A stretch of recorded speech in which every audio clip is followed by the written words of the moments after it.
There are mornings when you wake up and feel as if someone quietly rearranged the inside of your mind while you were sleeping. Nothing looks broken from the outside. You're still breathing, still moving, still doing what a human being is supposed to do. But something essential feels missing, like a room in your inner house has gone dark without warning. You sit at the edge of your bed, and for a long moment, you don't even reach for your phone or the light switch. You just listen. To the silence, to the faint hum in the walls, to the heaviness gathering behind your ribs. It's not sadness, not exactly. Sadness is at least something you can feel. What you're sitting with is quieter, colder, a kind of emotional static that makes even ordinary thoughts feel far away, like they're echoing through water. And this is the part you rarely admit out loud. You're scared, not of what might happen, but of your own mind slipping out of your hands. Somewhere between last month's responsibilities, last week's arguments, yesterday's exhaustion, you started losing the ability to tell which thoughts are truly yours. You don't remember choosing to worry. It just happened. You don't remember choosing to shut down. Your body did it for you. And the more you try to think positive or stay calm, the more foreign everything feels. According to cognitive psychology, this experience has a name, a collapse of psychological ownership. The internal sense that my mind belongs to me. When chronic stress overloads the system, this sense begins to fracture. Thoughts turn into loops, emotions flatten. And, slowly, quietly, you start living in mental spaces that don't feel like home anymore. Most people around you assume depression is sadness and anxiety is fear. But you've learned, through long, heavy nights, that both conditions can unfold without tears, without shaking hands, without dramatic breakdowns. Sometimes depression looks like blankness. Sometimes anxiety sounds like silence. Sometimes the loudest form of suffering is the kind you can't even describe. And what makes it even more disorienting is how invisible it is. You still show up to work. You still answer messages. You still laugh when someone tells a story. You still function. But functioning slowly becomes a performance. You carry conversations with a delayed echo inside your mind. You answer questions while feeling detached from your own voice. You walk through grocery stores with the same fogginess as wandering through a dream. Your life continues in a straight line, but your inner world begins to drift sideways, like two timelines splitting apart. People say, just reach out. But reaching out requires clarity, clarity you don't have. People say, just tell someone. But telling someone requires language, and emotional numbness steals language before anything else. People say, just try to be positive. But positivity is impossible when the machinery that generates pleasure, the dopamine reward system, has dimmed its lights. Neuroscience research shows that under prolonged stress, the brain shifts resources from reward circuits to threat detection. That's why joy feels muted, why the future feels blank, why even simple tasks feel heavier than they should. You're not lazy. You're not dramatic. You're not unmotivated. Your system is overloaded, and you've been trying to hold it together in silence. And beneath all of it, there is a deeper fear. One most people never say out loud. What if this version of me never goes away? What if this numbness becomes permanent? You start wondering who you were before the anxiety tightened its grip, before the depressive fog rolled in, before the world felt like it was receding from your fingertips.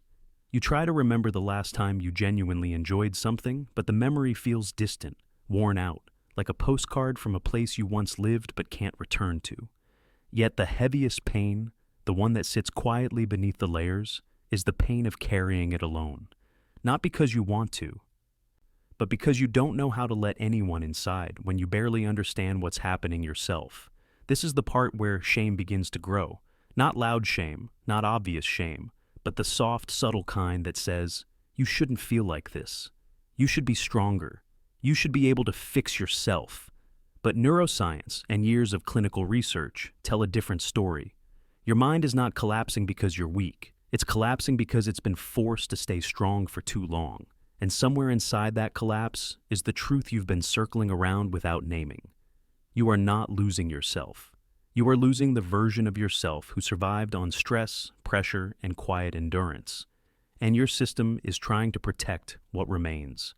Imagine a house just outside Portland, Oregon. Early winter. The kind of morning where the sky feels unfinished, as if the sun is hesitating behind a sheet of cold fog. Inside that house, a woman named Claire moves through her living room the way someone moves through a memory, slow, careful, touching objects without really feeling them. She's in her mid-30s, successful by every measurable standard. Good job, high competence. The kind of person others describe as put together, solid, someone you can rely on. But the truth is simpler and heavier. Claire has learned to go quiet when she needs help the most. Not because she wants the silence, but because she assumes no one would understand the language of what she feels. On the coffee table lies her phone. Notifications alternate between work emails and group messages. Friends making weekend plans. Memes tossed around like lighthearted currency. She sees her name in none of them. She scrolls with the numb habit of someone who wants connection but doesn't want to ask for it. She pauses over one particular chat thread. Her brother, her cousin, 2 childhood friends. They all grew up together, inseparable once. She hovers her finger above the typing bar, wanting to write something simple. "Are you guys free tonight?" But she deletes the sentence before finishing it. The reflex is automatic. People like Claire carry a quiet rule inside them. If I have to ask, then it doesn't count. She steps away from the phone and walks to the window. Outside, the street is still. A single car passes, its headlights dragging across the damp pavement. She watches it until the taillights disappear. Then she whispers something into the room as if someone else might hear it. "I don't know why this feels so hard." Her voice disappears into the silence, swallowed like everything she didn't send. Later, she sits at the small wooden dining table she inherited from her grandmother. A cup of coffee grows cold beside her. She opens her laptop and begins working, though her mind drifts. She remembers a time when connection used to feel effortless, when friends would knock on doors without warning, when conversations stretched past midnight, when belonging wasn't something she had to calculate or negotiate internally. But adulthood has a way of thinning the fabric between people. Schedules harden, distances expand, everyone becomes a little more self-contained, a little more unreachable. Still, it's not just life that pulled Claire into this shape.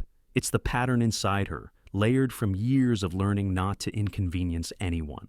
Growing up, she was the easy kid, the one who stayed quiet so others could argue, cry, break down first. She internalized that her feelings were the flexible ones, the ones that could wait. As an adult, she still waits, even when no one is asking her to. She glances at the phone again. It remains still. No messages, no invitations, no one reaching out. A familiar thought rises, heavy and rehearsed. Of course, this is just how it is. She doesn't blame anyone, not her family, not her friends. She simply assumes they don't think of her because she doesn't take up enough emotional space to be remembered. But here's the truth. The mind never says directly. Her silence keeps people out. But her loneliness tells her people have left. It's a subtle but devastating loop. She closes her laptop. She rubs her forehead. She inhales slowly through her nose, the way therapists often teach their clients when emotions sit too close to the chest. And for a moment, she imagines what it would sound like if she really asked, for someone to show up. Her mind flashes to an alternative version of this morning.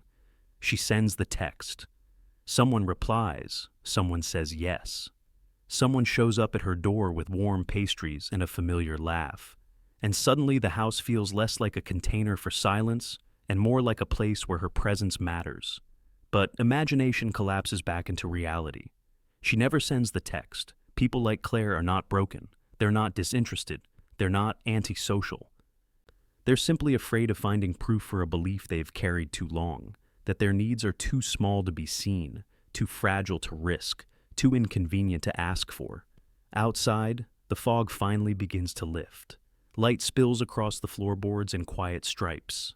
But Claire doesn't notice. She's already walked back to her desk, already burying herself in tasks, already slipping back into the role her life has taught her to play. On the coffee table, the phone remains still, waiting for a message she never writes. There's a moment, usually unnoticed, when loneliness stops being an emotion and becomes a neurological pattern, something the brain begins to expect, the way it expects morning light or gravity.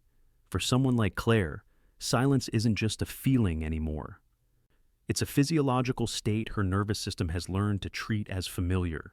Neuroscience has studied this in quiet but compelling ways. When people repeatedly suppress their need for connection, the brain's reward circuits begin to adapt. Areas like the ventral striatum, normally activated when we experience warmth, bonding, or social reciprocity, start firing less frequently. The brain becomes economical with hope. It reduces the anticipation of closeness because expecting connection has proven too unpredictable, too fragile. Studies show that the human brain is deeply shaped by relational predictability.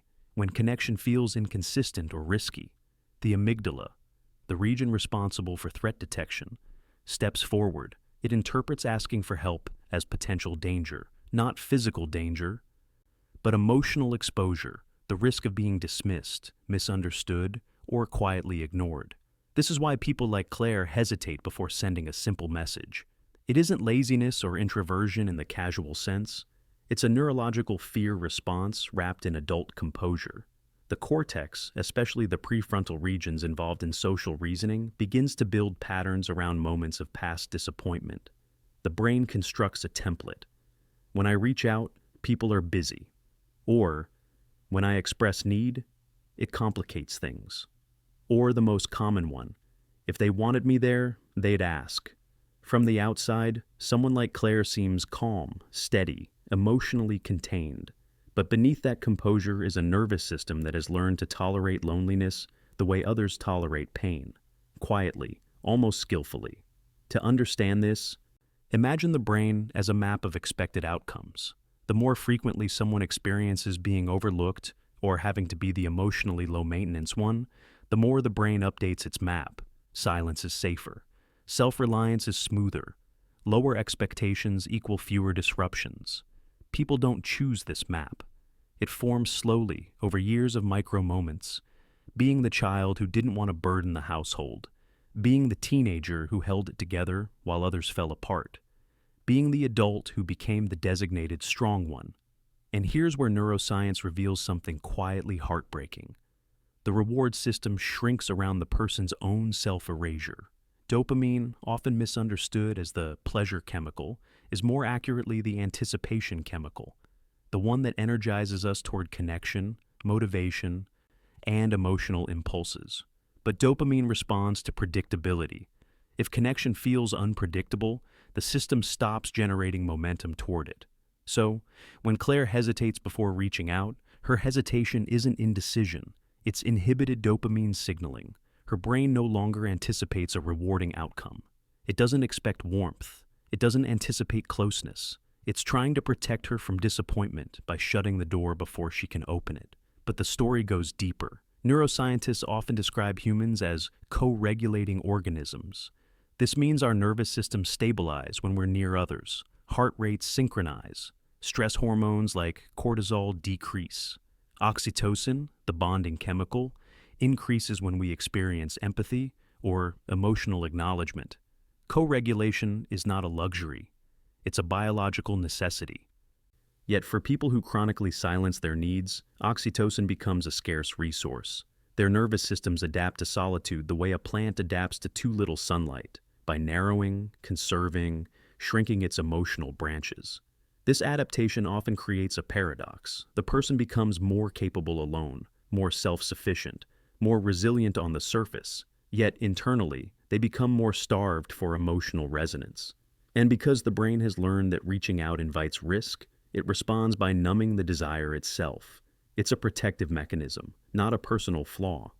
Researchers studying attachment patterns, the emotional frameworks we build through early caregiving, have long noted a similar phenomenon. Those with avoidant or distant patterns aren't emotionless. Their nervous systems simply learned early on that expressing needs didn't lead to comfort. As adults, they keep their needs buried, not because they're cold, but because their survival once depended on emotional minimalism. People like Claire often say things like, "I don't want to bother anyone," or "everyone is busy," or "I'm used to being on my own." But inside, the system is quietly repeating a deeper truth. I don't know how to trust people with my needs. When this pattern persists, the brain builds a second adaptation, hyper-independence. It feels like strength, looks like competence, and is rewarded by society. but beneath it lies a nervous system that has forgotten how to soften in the presence of others. And yet, the most profound insight neuroscience offers is this: neuroplasticity means nothing is permanent. The brain rewires around our experiences, but it can also rewire around new experiences. When someone slowly begins to ask, to express, to share even a fragment of vulnerability, the reward system starts to wake up. Dopamine fires in small, hesitant pulses. Oxytocin rises. The amygdala calms. The prefrontal cortex reassesses its map. Maybe connection is possible. Maybe reaching out isn't danger. Maybe the world is not as closed as I feared. This isn't about forcing extroversion or pretending loneliness is solved by simple socializing. It's about recognizing that suppressed needs become suppressed neural pathways, and that healing is possible not through dramatic acts, but through repeated gentle interactions. For someone like Claire, the first step is not sending the message, it's believing that the message might matter. The nervous system learns safety the same way it learned fear, slowly, through consistency, through moments that accumulate, and nothing in the brain is too old, too entrenched, or too tired to change. There's a subtle truth most people never articulate. Loneliness doesn't always announce itself. Sometimes it shows up as efficiency, as emotional neatness, as the refusal to need anything from anyone. Psychologists often describe this pattern as protective detachment, a learned habit where the mind slowly disconnects from its own longings in order to stay functional. For someone like Claire, loneliness wasn't a sudden wound, it was an accumulation. At some point, her emotional system learned that wanting connection felt riskier than staying silent. The human psyche, when repeatedly exposed to uncertainty, begins to develop psychological calluses, not because it wants to become hard, but because softness once carried a cost. Clinical research on attachment injuries shows that people who grow up being the stable one, the non-problem child, often internalize a sense that their emotional needs are either unnecessary or inconvenient. They become fluent in self-sufficiency. They learn to soothe themselves quickly and privately. And though this makes them appear resilient, it subtly deprives them of the type of relational nourishment needed for emotional expansion. One of the most overlooked psychological dynamics is how someone can feel too much and not enough at the same time. Claire feels like too much when she worries she's bothering people, and not enough when no one reaches out first. These contradictory beliefs don't cancel each other out. They reinforce each other like two mirrors facing inward, creating an infinite hallway of doubt. Cognitive psychology has a name for this phenomenon: schema reinforcement. When someone holds a belief like, "I'm not someone people stay close to," their mind unconsciously filters interactions to fit the expectation. They notice small hesitations, delayed replies, neutral tone shifts, things most people overlook. The psyche becomes hyper-vigilant for evidence that confirms the old narrative. But here's the part that makes this pattern so quietly painful. The person rarely notices their own hypervigilance. It feels logical. It feels like self-protection, not distortion. Their emotional radar becomes too sharp for its own good. Over time, another psychological mechanism emerges: emotional minimization. It's not that they stop feeling, it's that they interpret their feelings as excessive. Research in emotion regulation shows that people who minimize tend to invalidate their own internal signals before anyone else can.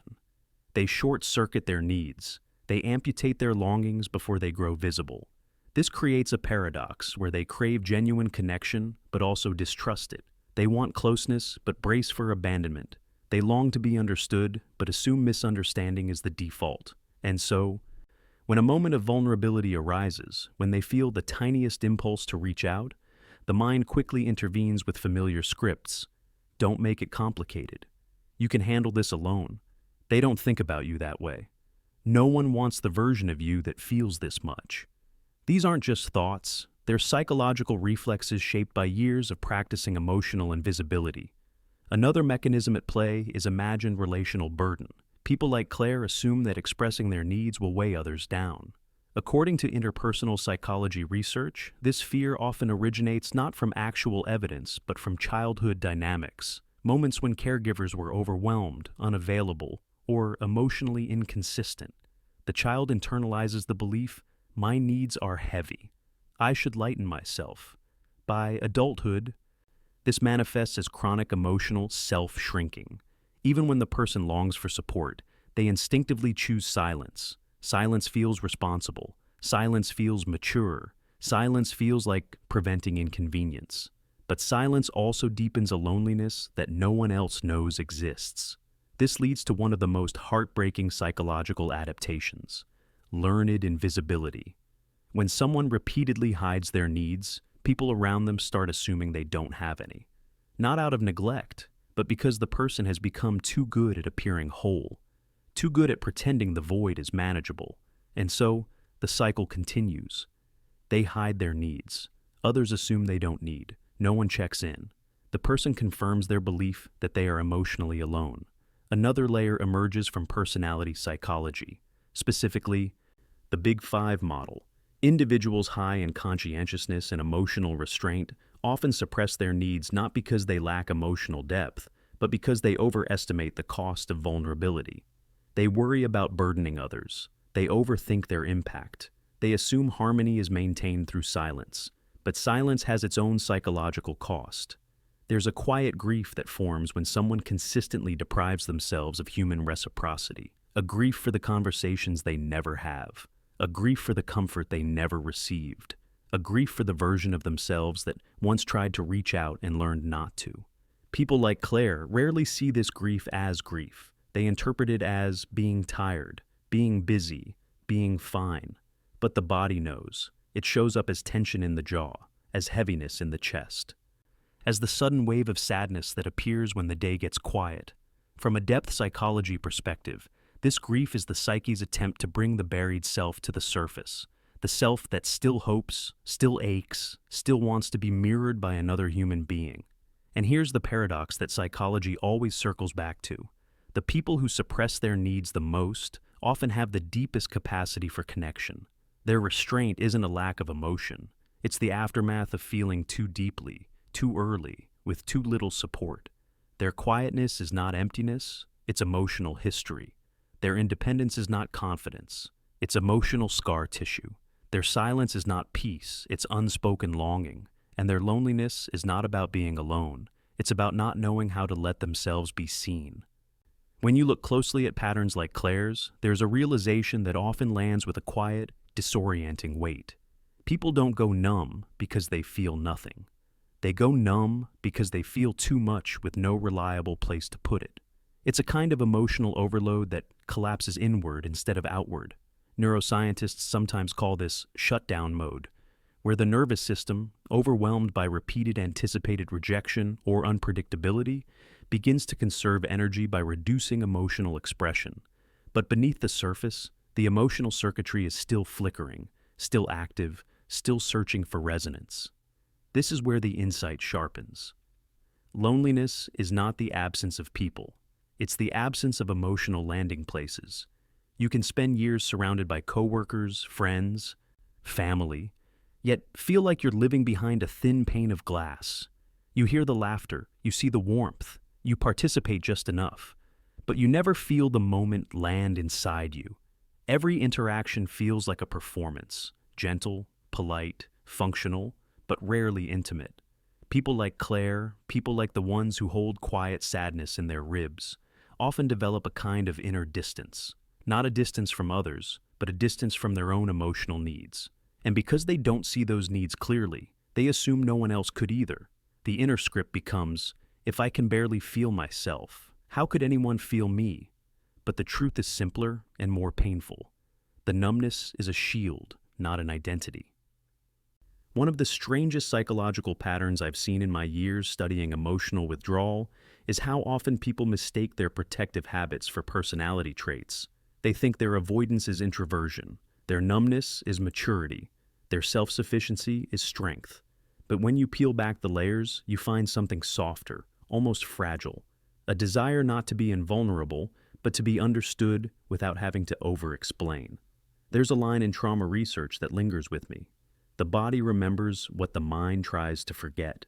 Emotional patterns persist long after the conscious mind has moved on.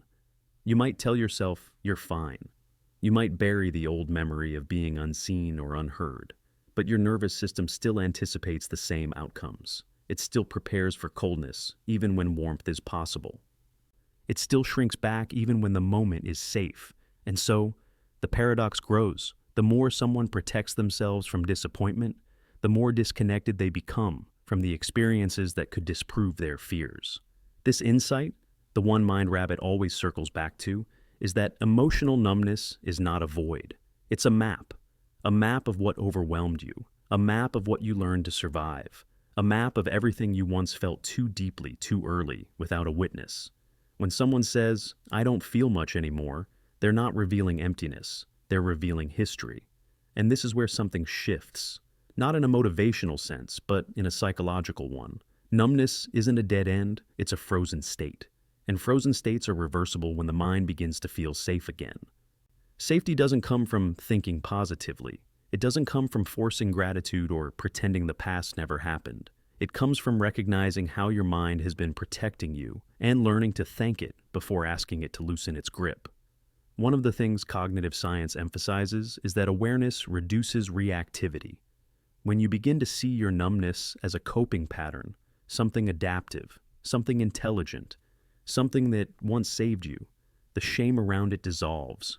You stop interpreting your quietness as failure. You begin to interpret it as a signal. I've been carrying too much for too long. There's a specific moment many people experience when they begin healing from emotional shutdown. It's subtle, almost unremarkable. Maybe it's a song that hits differently. Or a conversation where you notice yourself wanting to be honest. Or a moment of solitude that feels less like isolation and more like rest. This is the nervous system thawing. This is the emotional radar coming back online. This is the protected self stepping toward the world again. And here's the real Evan Reed insight.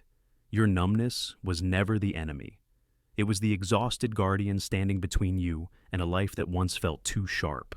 Once you see that, your relationship with your inner experience changes. You stop fighting the emptiness. You stop accusing yourself of being dramatic or broken. You start noticing moments of softness, moments of almost feeling, moments of emerging clarity. The mind doesn't heal through force. It heals when it feels seen. And the first person who needs to see it is you.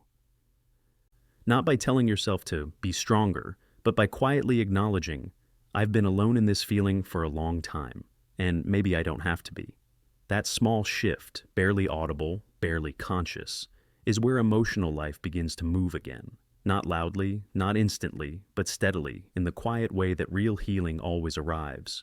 Once you begin to see numbness not as a flaw, but as a form of memory, another understanding starts to take shape, one that expands far beyond personal emotion.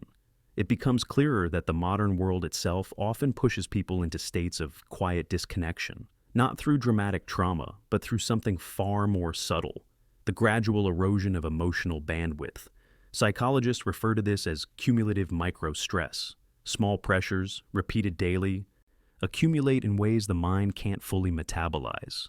A rushed morning, a strained text exchange, the low-level tension of being on all day, the silent expectation to remain composed, even when you're overwhelmed. None of these moments feel significant on their own. But the nervous system doesn't measure intensity. It measures frequency. This is why so many people feel emptied out without understanding why. Their day looks manageable on paper, but their emotional processing system never gets to power down. It's always anticipating, always moderating, always bracing. And here's where the concept stretches further. Emotional shutdown is often less about one big heartbreak and more about the chronic absence of emotional spaciousness.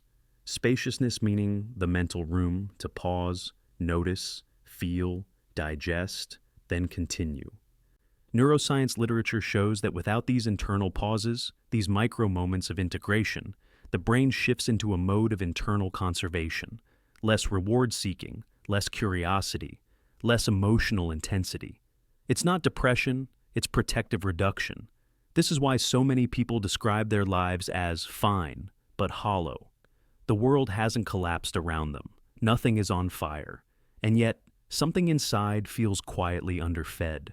When people like Claire say, "I don't know why I feel like this," what they're often pointing to is a kind of psychological malnutrition.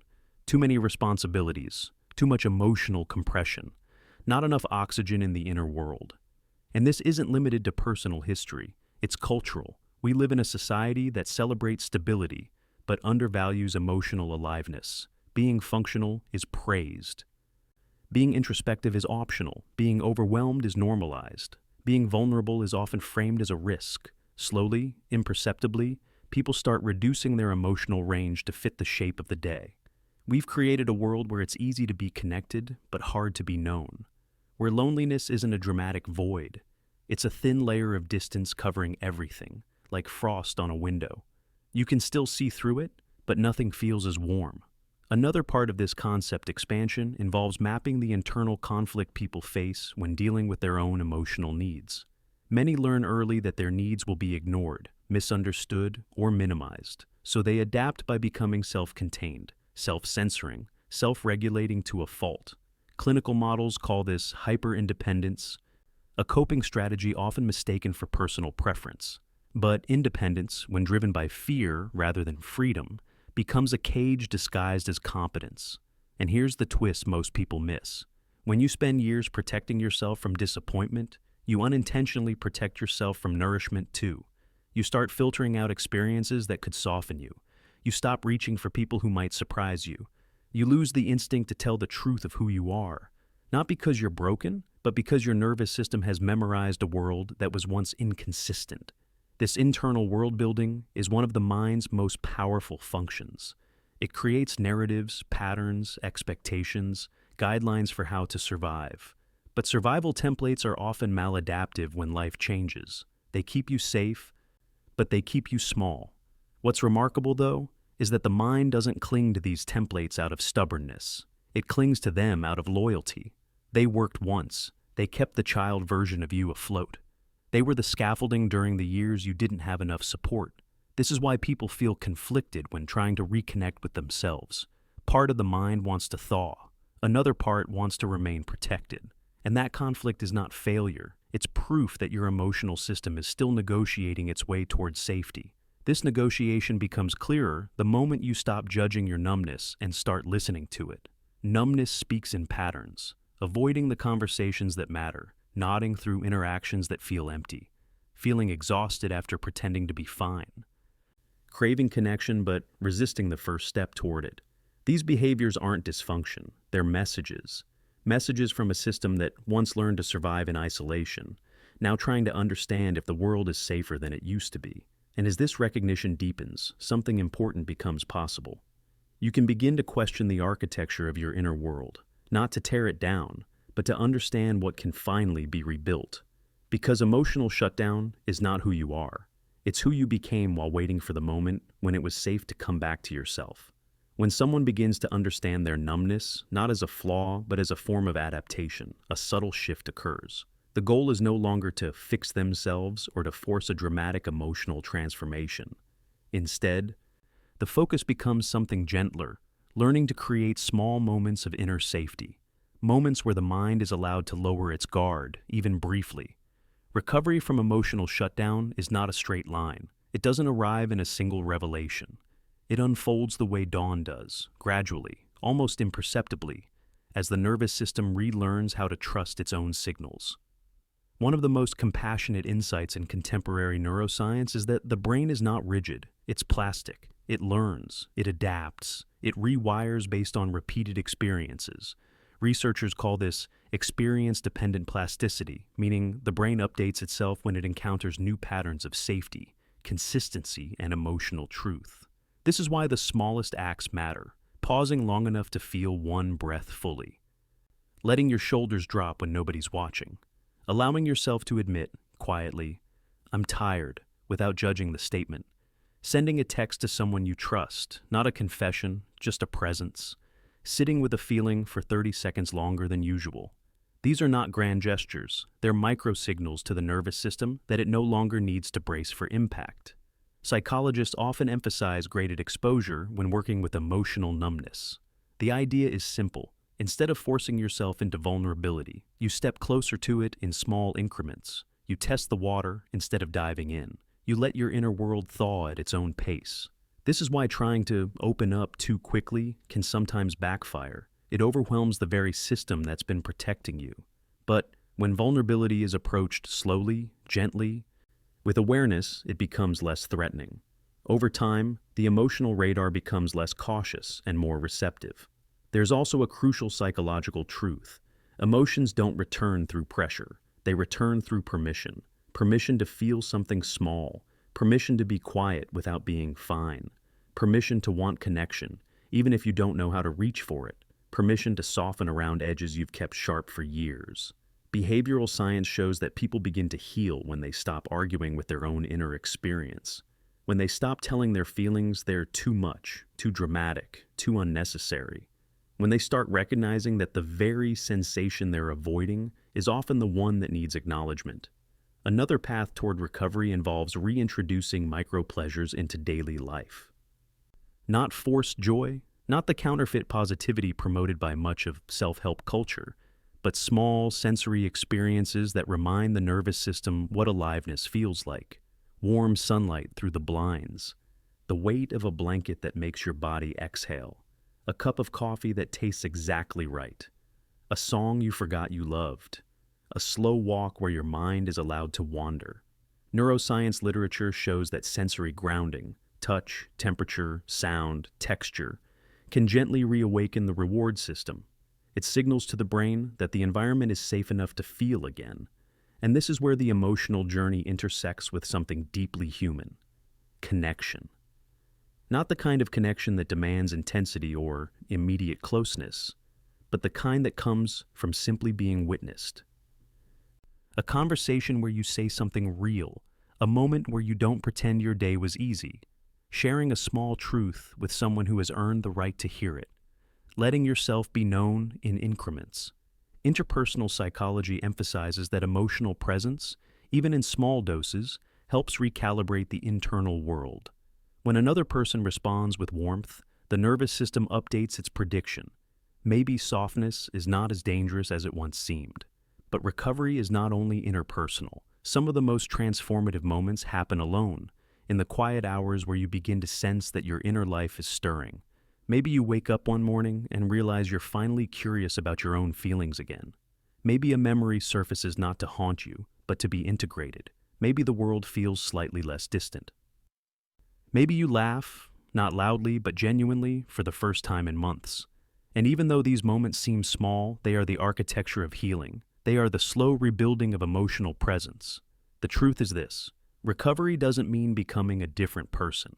It means becoming someone who no longer has to hide from themselves. You don't need to force the numbness to disappear. You don't need to earn your right to feel. You don't need to justify your longing for something deeper. All you need is the willingness to stay with your experience long enough for it to unfold.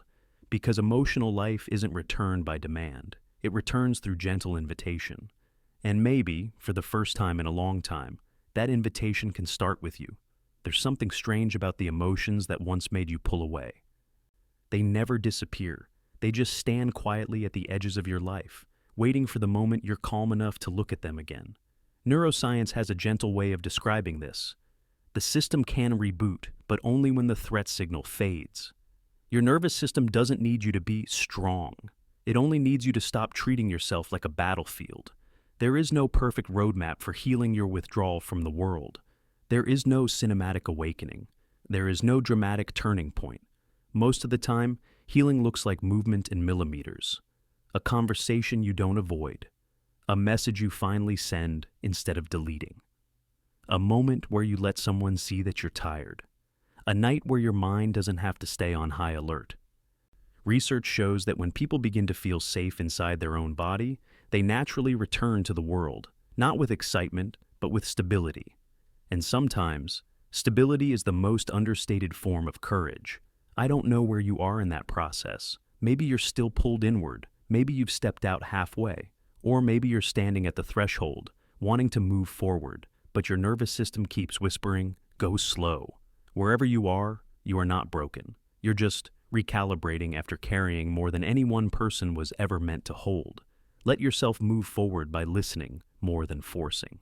Remember that connection never fully disappears. It simply waits for a version of you that has enough breath to try again.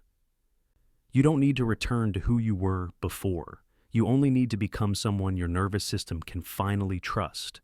And if today all you manage is one small thing, let yourself show up 1% more than yesterday. 1% is enough. 1% is a return.